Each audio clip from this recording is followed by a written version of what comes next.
Good evening, I'm Dan Sweeney, and the case that I've chosen to analyze is the Cerner Corporation, a memo that boomerangs. For the beginning of this, I've decided to do a little background on email. Email is short for electronic mail, which was originally developed by the Department of Defense, in particular the Army. It was originally developed to transfer scientific and mathematical and operational data from one department to another, and it's spread to the business world and taken over like nothing else ever has. It's become the main medium for communication that we use in today's business world. The average employee, according to Microsoft, spends 90 minutes a day checking emails, and they receive or send over 200 emails a day. Some do a lot more, some less, that's an average. According to Microsoft, 97 billion emails were sent in 2007, and I'm sure it's more by now, but this is the information in the case. Email can be a very good tool. It can be used to accomplish a lot and very efficiently. It's not very expensive, but it can also be very dangerous.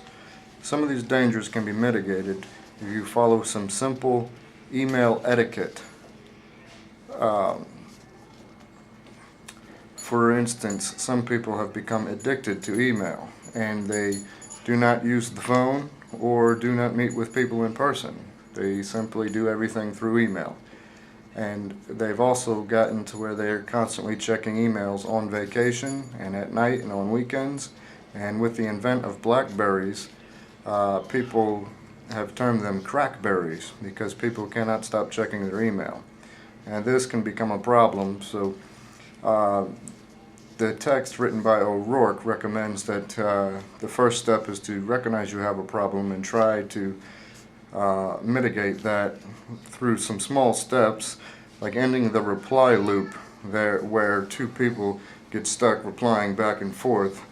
Some of the ways to do this is to state "no reply needed" on the end of your email, or to say things like "I hope this helped."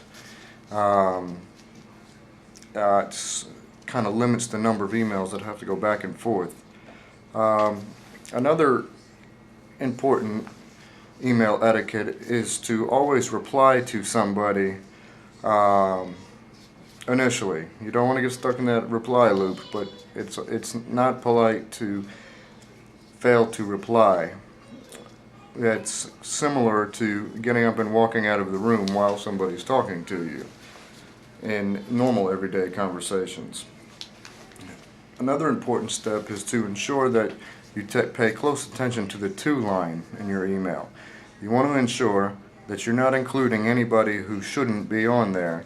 A lot of employees have gotten themselves in trouble by including their boss or customers or people that aren't supposed to be privy to the information, or maybe something insulting to them. And the other side to that is ensure that everybody that needs to be on that email is on that email.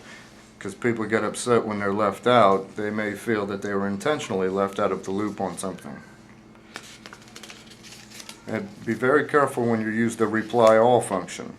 There was a small tidbit in the O'Rourke text about several employees who'd gotten themselves in trouble by a male employee had sent out an email to the entire staff, and then a female employee replied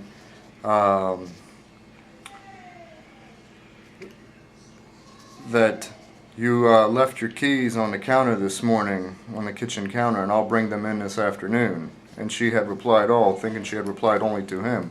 Well, if people didn't know that they were an item before that, now the entire campus knows. So be careful with that.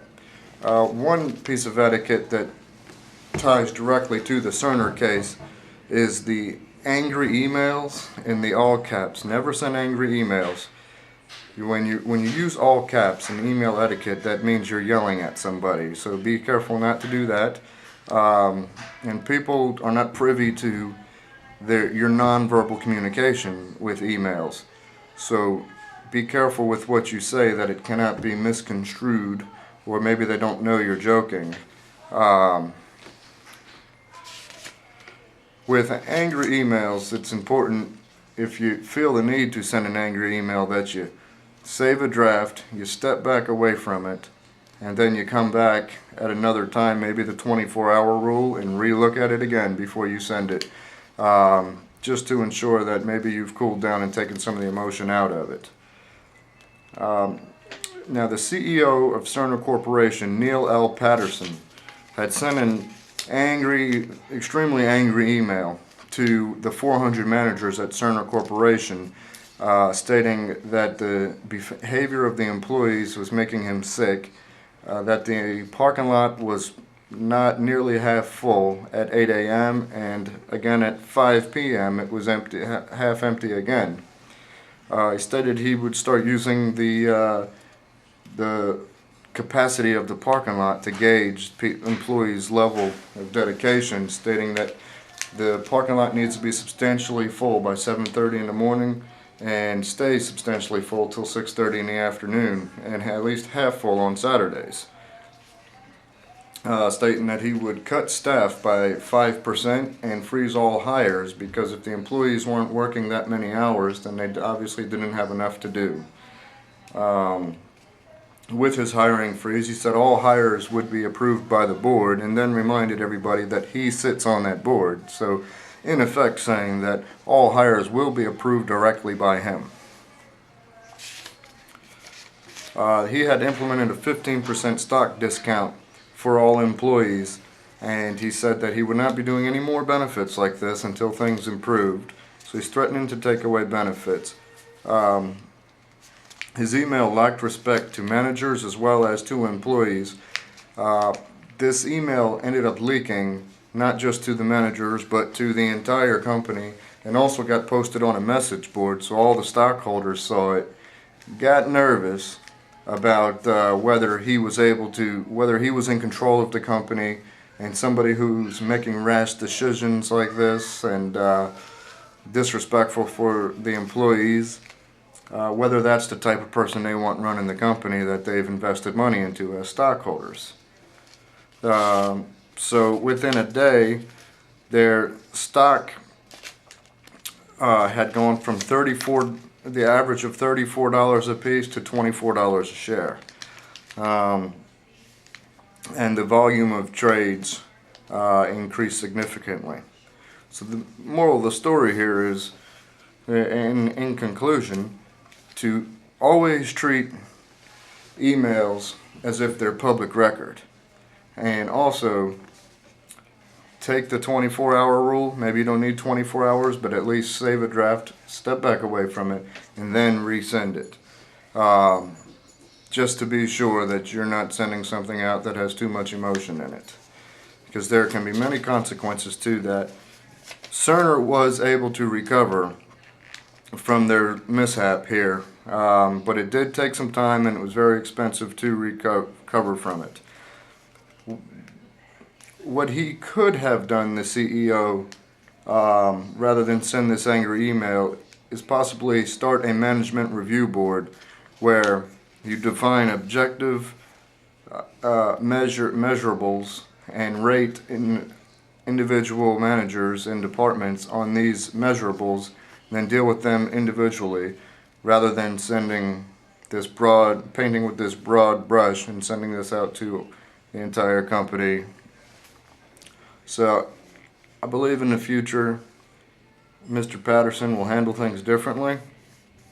He'd actually apologized towards the end of the case about the email and stated that he was trying to light a fire. Well, he certainly did.